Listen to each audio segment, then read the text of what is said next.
अब अगला केस है n factor in redox reaction. अगला केस है case 2 n factor in redox reactions.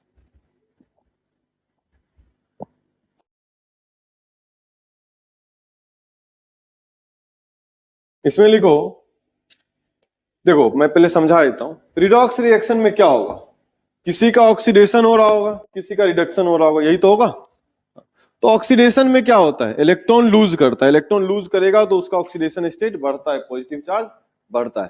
तो कोई अगर इलेक्ट्रॉन लूज करेगा इसका मतलब उसका ऑक्सीडेशन हो रहा है, कोई अगर इलेक्ट्रॉन एक्सेप्ट करे इसका मतलब उसका रिडक्शन हो रहा है। तो ऑक्सीडेशन जो है, कोई जो इलेक्ट्रॉन लूज करता है, जो ऑक्सीडेशन है, इसमें एक मोल सब्सटेंस ने कितने मोल इलेक्ट्रॉन का लॉस किया है, यही उसका एन फैक्टर।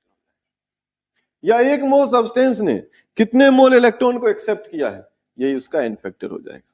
अरे समझ में आया कि नहीं आया? तो यही बात मैं बोल रहा हूं, लिख लो, है ना।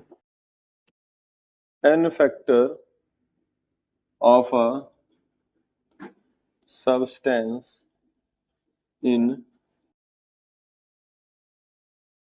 in redox reaction is equal to number of mole of electrons lost or accepted। कितने मोल इलेक्ट्रॉन जो है वो लॉस हुआ है या एक्सेप्ट हुआ है ना, एक मॉलिक्यूल के द्वारा, लॉस्ट और एक्सेप्टेड बाय 1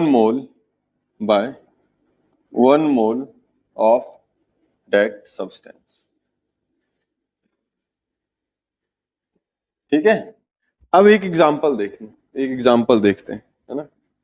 MnO4 माइनस है, MnO4 माइनस है, ये कन्वर्ट हो रहा है MnO2 में। किसमें कन्वर्ट हो रहा है? MnO2 में। ठीक।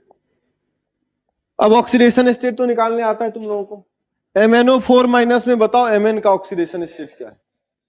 +7 है। इधर बताओ क्या है? +4। अच्छा, ये सब्सटेंस +7 से +4 में गया है तो कितने इलेक्ट्रॉन का लॉस या गेन हुआ होगा? 3 इलेक्ट्रॉन एक्सेप्ट किया होगा। +7 है, 3 इलेक्ट्रॉन एक्सेप्ट किया होगा तभी तो +4 में गया होगा। हाँ, तो ये यहां से यहां जाने में रिडक्शन हुआ है ना। रिडक्शन किस तरह से हुआ है? 3 इलेक्ट्रॉन इसने एक्सेप्ट किया। तो इसके एक मॉलिक्यूल में, है ना, एक मोल में कितने मोल इलेक्ट्रॉन को एक्सेप्ट किया है? 3। तो इसका एन फैक्टर क्या निकल के आ गया? अगर यहां 2 मैग्नीज होता, अब समझना, ऑक्सीडेशन स्टेट जो ऊपर लिखे हो ये एटम की प्रॉपर्टी। याद करो, एक कंपाउंड होता था, मान लो जैसे H2SO7 या H2SO8 था, उसमें अलग अलग एटम पे हम लोगों ने ऑक्सीडेशन नंबर फाइंड किया था। हर एटम का, हाइड्रोजन का +1 आया था, ऑक्सीजन का -1 -2 आया था, इस तरह से कुछ, सल्फर का +6 आया था। अलग अलग एटम पे अलग अलग ऑक्सीडेशन नंबर आ रहा था। तो ऑक्सीडेशन नंबर जो है वो किसी एटम की प्रॉपर्टी है। जबकि एन फैक्टर जब तुम फाइंड करते हो तो ये देखते हो कि इस पूरे मॉलिक्यूल ने कितने इलेक्ट्रॉन का ट्रांसफर किया है। नहीं, मॉलिक्यूल की प्रॉपर्टी, इस मॉलिक्यूल ने कितने इलेक्ट्रॉन का ट्रांसफर किया है। इस मॉलिक्यूल में एक Mn था तब तो 3 आ गया, ऐसे ऐसे 2 मैग्नीज होते तो 6 आ जाता।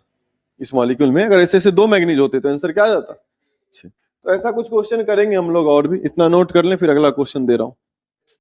अगला क्वेश्चन लिखें, C2O4 2-, C2O4 2- इस आयन का क्या नाम है?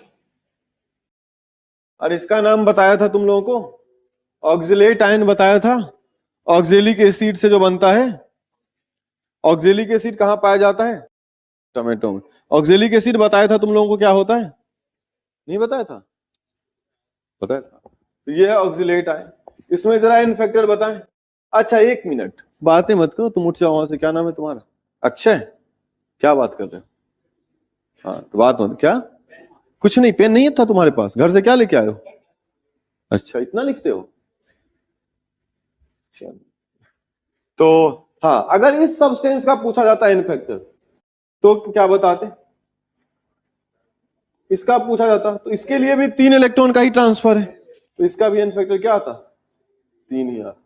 अब इसमें दोनों के लिए एन फैक्टर बताना है, इसके लिए भी और इसके लिए। बता दें जरा। नहीं आंसर बताएं, है ना, और क्वेश्चन दे रहा हूं, है ना, सबका आंसर बता। इसका भी एन फैक्टर बता दो, इसका भी बता दो, है ना, तीनों में एन फैक्टर बता दो। चलो एक मैं डिस्कस कर देता हूं कुछ, एक तो कर दूं फर्स्ट वाला, है ना। चलो फर्स्ट वाले में देखो क्या करना है, C2O4 में कार्बन का ऑक्सीडेशन स्टेट बता दो क्या आ रहा है। पहले भी निकाल चुके हैं, C2O4 2- में कार्बन का एन फैक्टर कितना आता है, 3। और CO2 में भी फाइंड कर, सॉरी एन फैक्टर लिख दिया मैंने, ऑक्सीडेशन स्टेट, कार्बन का ऑक्सीडेशन स्टेट कितना होगा 3, और यहां कार्बन का ऑक्सीडेशन स्टेट क्या आ रहा है, हाँ, तो कितने का चेंज है, वो एक का चेंज है ना, ऑक्सीडाइज हो रहा है 1 इलेक्ट्रॉन। लेकिन तुम्हें पता है कि ऑक्सीडेशन स्टेट में जो एक का चेंज हुआ है वो एटम की प्रॉपर्टी है, लेकिन एन फैक्टर पूछा जाए तो इस मॉलिक्यूल पे डिपेंड करेगा। इस मॉलिक्यूल में वैसे वैसे कितने एटम है, 2, और इस मॉलिक्यूल में वैसे वैसे कितने एटम है। कुणाल तुम क्या कर रहे हो, तो बोर्ड पे क्यों नहीं देख रहे हैं? उधर फोन रख के फोन चला, उठो यहाँ बैठो ना, ये बेंच खाली है। मैं तुम्हें पिछले 10-15 मिनट से देख रहा हूं, यहाँ बैठो। हाँ, तो एक का चेंज है और ऐसे ऐसे 2 एटम है, तो आंसर क्या आ जाएगा, n factor is equal to 1 into 2, इसका आंसर 2 हो जाएगा। अब यहां देखो, इसके लिए भी एक का ही चेंज है, लेकिन एक ही एटम है जो चेंज फेस कर रहा है, इसका एन फैक्टर 1। समझ में आया कि नहीं है। सिमिलरली इस फास्फोरस का ऑक्सीडेशन स्टेट 0 होगा, क्योंकि एलिमेंटल फॉर्म में ऑक्सीडेशन स्टेट क्या होता है, लेकिन जब pH3 बना तो इसका आंसर क्या होगा, कितने का चेंज हुआ है, 3 का चेंज हुआ है,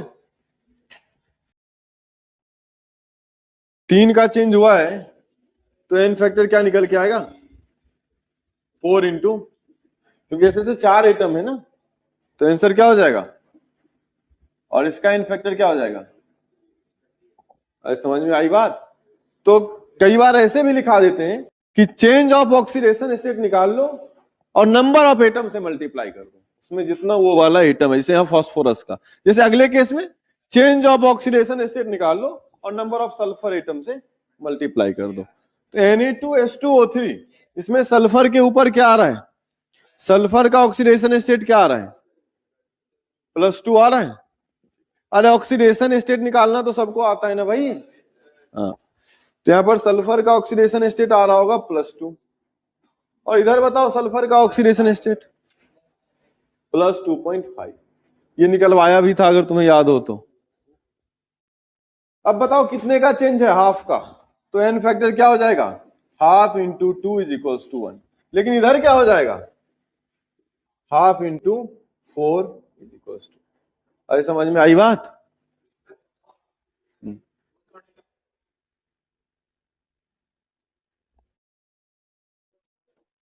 ऑक्सीडेशन स्टेट कितने का चेंज हुआ है, हाफ का, ऐसे कितने एटम है, 2, तो हाफ इंटू 2, है ना, वो मॉलिक्यूल की प्रॉपर्टी है, उस मॉलिक्यूल में 2 एटम है तो 2 से मल्टीप्लाई। मैंने अभी जस्ट थोड़ी देर पहले बोला भी था कि चेंज इन ऑक्सीडेशन स्टेट निकालें और फिर जितने एटम का चेंज हो रहा है उससे मल्टीप्लाई करें। तो चेंज इन ऑक्सीडेशन स्टेट क्या है, हाफ, और ऐसे ऐसे 2 एटम है तो 2 से मल्टीप्लाई। अगला बताएं, तो इधर आएगा 8/3, इधर कितना आ रहा है 3, तो चेंज क्या आएगा 3 माइनस 8/3, तो कितना आ रहा है 3 माइनस 8/3 की वैल्यू पूछ रहा हूं मैं, 3 माइनस 8/1/3 आ रहा है, कैसे, 9 माइनस 8, ठीक, 1/6, तो एन फैक्टर क्या हो जाएगा 1/3 इंटू 3 इज इक्वल टू 1, इधर क्या आ जाएगा 1/3 इंटू 2 इज इक्वल टू, कोई डाउट, अरे बोलो, अगले सवाल की तरफ बढ़े, ये जिनका नहीं आया जल्दी से नोट करें, फिर कुछ और सवाल देता हूं, बढ़ जाए या लिख रहे हो, अरे बोलो।